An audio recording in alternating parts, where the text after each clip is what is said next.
మోసపోసినటువంటి విధానంలో వెళ్ళారు. So people have believed them.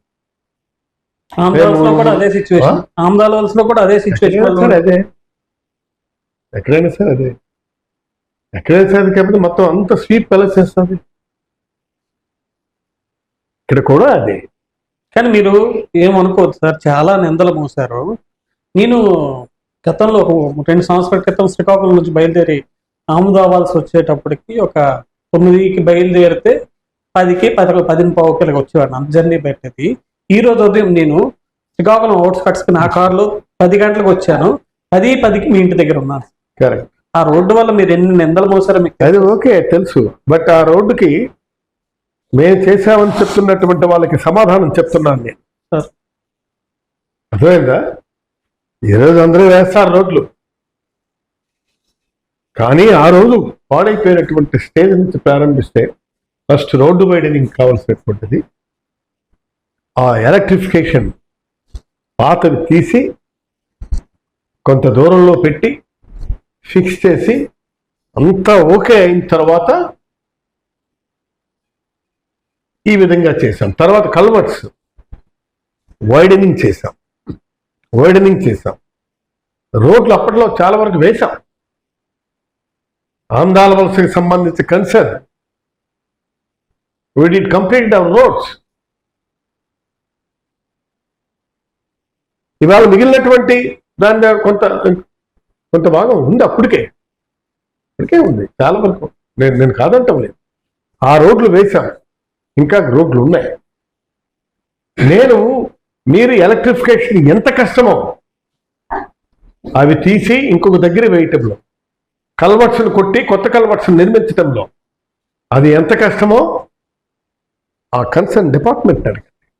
Electricity department అడగండి. మీరు ఎవరి టైంలో అది చేశారన్నటువంటిది ప్రాతిపదిక మీద చేయించారు. అంత చేస్తే ఆ టైం పెట్టింది. అర్థం కాలేదా? అవన్నీ చేసి సరే ఆంధ్రవలస రోడ్డు కొంతవరకు చేశాం. మేము ఎంత చేసామని మేము చెప్పడం కొంత ఉండిపోయింది. ఆ ఉండిపోయినటువంటిది ఈనాడు వారు చేస్తున్నారు. చెయ్యాలి కదా. One have to do this. ఇన్ని కబుర్లు ఆడినటువంటి వాళ్ళు చేయాలి కదా. ఏమేమి కబుర్లు ఆడారు సార్? మీ అల్లుడు కోన రవికుమార్. కబుర్లకేముంది, కోన రవికుమార్ వీళ్ళు అన్నటువంటి ప్రస్తావన చేయదు. ఎలా ఉంది సార్ కోన రవికుమార్ పాలన? నో అవన్నీ నేను చెప్పదలుచుకోలేదు. నేనన్నది ఒకటే, ఇక్కడ మీరు చేస్తున్నటువంటి రోడ్ ఫార్మేషన్లో మేము కొంతవరకు చేసాం, కొంతవరకు ఉండిపోయింది. అది వాళ్ళు చేస్తున్నారు. దానికేముందో ప్రభుత్వం పనిచేసేటప్పుడు మధ్యలో ఆగిపోతే మిగిలినటువంటి ప్రభుత్వం వచ్చి చేయాలి. మేము మా టైంలోనే చాలా వరకు 75-80% చేశాం. అయితే మాకు మాట దక్కాలని లేదు. ఎన్నికలు వచ్చాయి, కానీ జనాల్లోకి తమ్మినేని అది కంప్లీట్ చేయలేకపోయారు. ఈ దీంట్లో కొన్ని వాటాలు తమ్మినేని సీతారాం తీసుకున్నారు. ప్రతిపక్షాల వాదన ఎలాగే ఉంటారా? ప్రతిపక్షాల వాదన చేసినటువంటి వాళ్ళకి నేను ఒకటే చెప్తున్నాను, ఎవరి దగ్గరైనా సరే సింగిల్ పై, నా రాజకీయ జీవితంలో ఎవరి దగ్గరైనా సింగిల్ పై తీసుకున్నట్టు గుర్తిస్తే వాళ్ళని తెచ్చి నిలబెట్టాలి నా ముందు. నోరుంటుందండి ఆయన ఇస్తారు. కాగితాలు కూడా చూపిస్తున్నారు సార్. మున్సిపాలిటీలో 13 మంది ఉద్యోగులు తమ్మినేని సీతారాం సొంత ఇంట్లో వాళ్ళని వేసుకున్నారని పదే నా ఇంటర్వ్యూలో కోన రవికుమార్ అన్నారు. వేయించారు. ఇవాళ ఎంతమంది వేశారు? ఈరోజు ఉన్నారా సార్? ఆహా, ప్రతి ఒక్కరికి కూడా నీకు ఇవాళ వచ్చిన తర్వాతను ఇదే చూడండి కుర్రాడని చెప్పిచ్చేస్తాం. ఉద్యోగులే వేయించావు, ఉద్యోగులు చాలా దగ్గర ఉద్యోగం అక్కడ చేస్తూ సేవ మీ దగ్గర చేసే మా దగ్గర ఎప్పుడు చేయలేదు.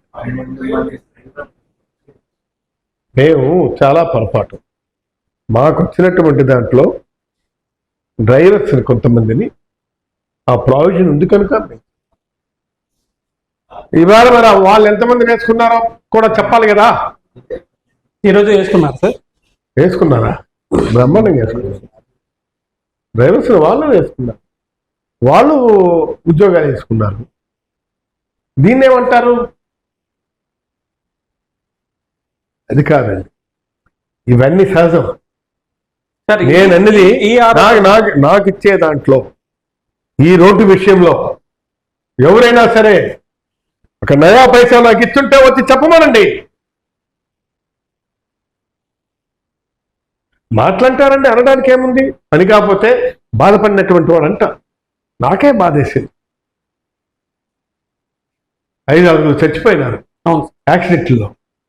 నేను ఎంత మానసికంగా బాధపడ్డానో తెలుసా వాళ్ళకి? ఏమిటి ఎంత చేస్తున్నా, ఎంత చెప్తున్నా, ఎందుకు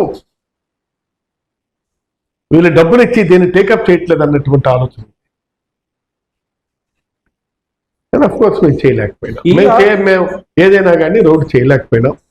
వాళ్ళు చేశారు. అయితే చేస్తే నాకు డబ్బులు ఇచ్చారు లెక్క. ఎవడని చెప్పారు?